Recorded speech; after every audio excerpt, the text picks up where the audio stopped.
söyle kardeş, hayat bize neden gülmez?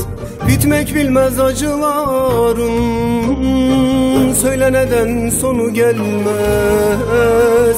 Söyle neden sonu gelmez? Bitmek bilmez acıların, söyle neden sonu gelmez?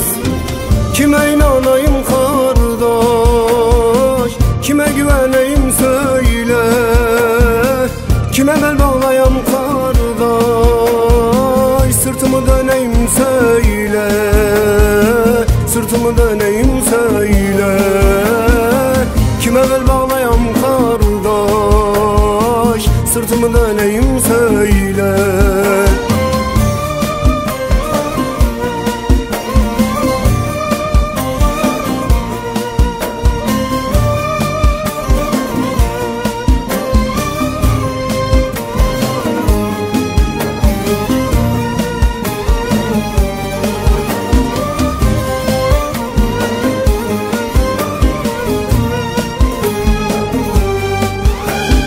Bir yanımda yangınlar var, bir yanıma karlar yağar.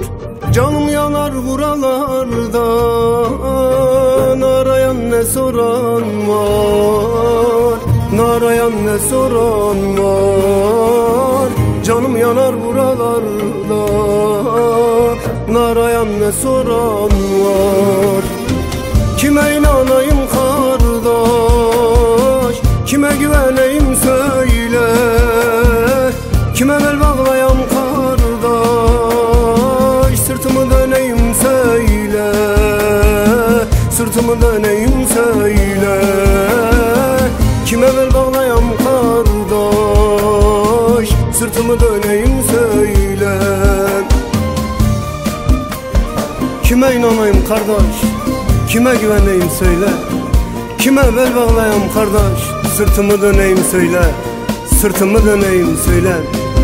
Ömrüm pazarlıklar altında, yarınlarımı çalan çalana.